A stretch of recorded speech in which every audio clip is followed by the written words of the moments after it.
Wahaba rahulaceh.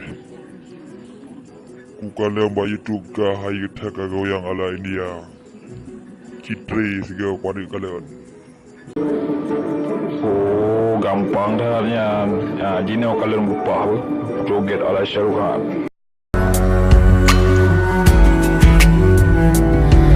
तेरे सामने आ जाने से ये दिल मेरा धड़का है, ये गलती नहीं है तेरी, कसूर नजर का है। जिस बात का तुझको डर है वो करके दिखा दूंगा। ऐसे ना मुझे तुम देखो, सीने से लगा लूंगा तुमको मैं, चुरा लूंगा तुमसे, दिल में छुपा लूंगा। ऐसे ना मुझे तुम देखो, सीने से लगा लूंगा तुमको मैं, चुरा लूंगा तुमसे, दिल में छुपा लूंगा।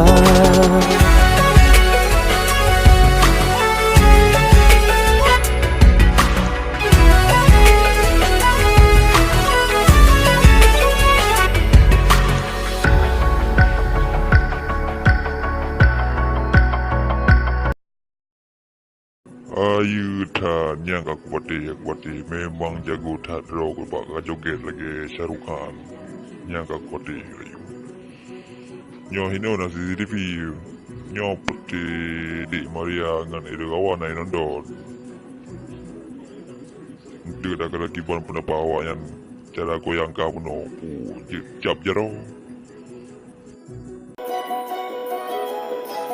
Karena kalian goyangan si Rahul Aceh memang mirip dengan Syarukan. Hero terkejut roh bau kalian benar.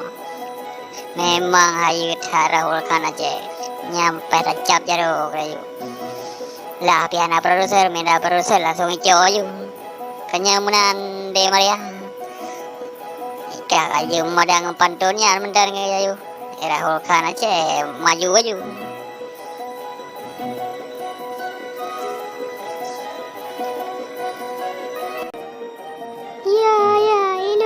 Goyang, aku fikir aja jatuh hati baju, jatuh cinta aku ke abang Rahul Aceh.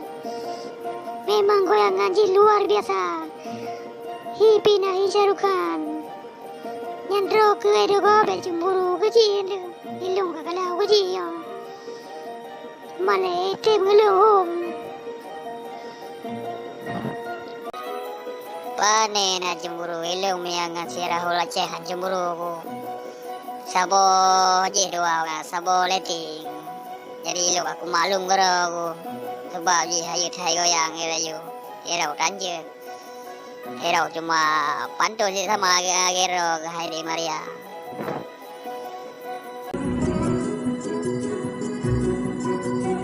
Jadi hai rakan lumadum cuma nyan sebagai video malamnya yang berceritakan tentang joget ala Rahul Aceh atau joget ala Syarukan Aceh. Jadi video kartun akan dilanjutkan sehingga yang baik dua sipu segai dan subscribe channel Imato lagi TV. Yang baik dua nah. Tiga tu Imato lagi TV. Okey, sekian dan terima kasih.